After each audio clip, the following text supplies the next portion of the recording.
We've known about the existence of the Galaxy S25 Edge for quite some time now.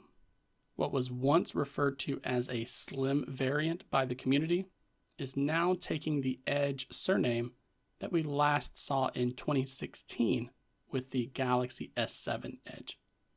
Samsung has officially announced the launch date for the phone, and leaks from the community have revealed some impressive and not so impressive hardware specs. So let's take a look.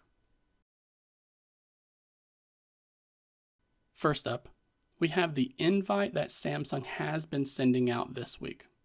We're told to expect something that is beyond slim, and then it will be streamed live at Samsung.com sometime on May 13th, 2025. We also get a little hint here in the middle, which is to help convey just how thin the phone is. Then we have a new blog post from Samsung that talks about the Galaxy S25 Edge using Corning Gorilla Glass Ceramic 2 in an attempt to keep the smartphone as durable as possible, which is kind of interesting considering Gorilla Glass Ceramic 1 from Corning was announced just toward the end of March 2025. So it's only been a couple of months, but Corning has been able to whip up something even more durable for the smartphone community. This announcement says Corning was able to intricately embed crystals within its glass matrix, all while this combination has been engineered to provide improved toughness while retaining high optical transparency.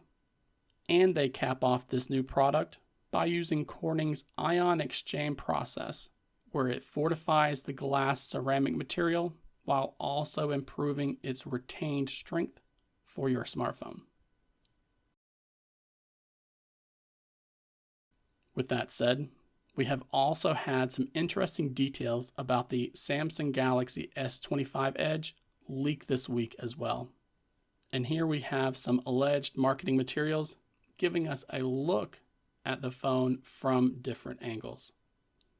The main rear camera is said to be 200 megapixels, which will be paired with a 12 megapixel ultra-wide sensor, and there will also be a 12 megapixel selfie camera sensor on the front.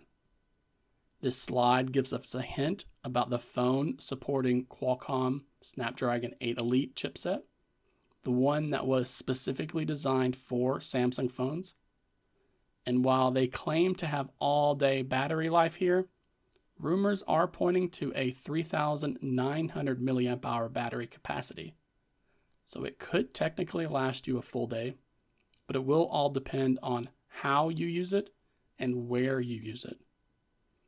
Now here we also get a new hint at the front glass component, which also says that the back glass will be made of Corning's Gorilla Glass Victus 2.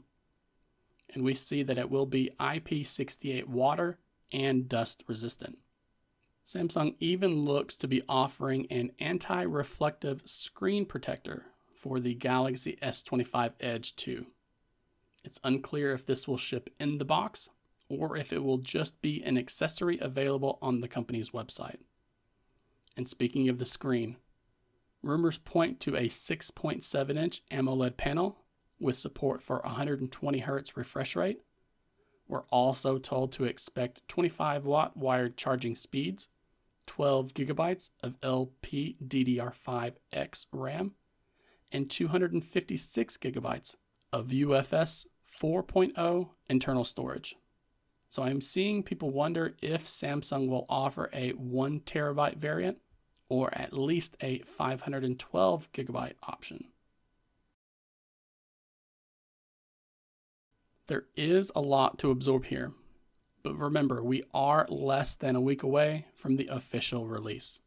And while I am not a fan of the smaller battery capacity, I certainly understand the reasoning behind it. Samsung can use the Ultra variant of its flagship phones to pack in a massive battery for the customer.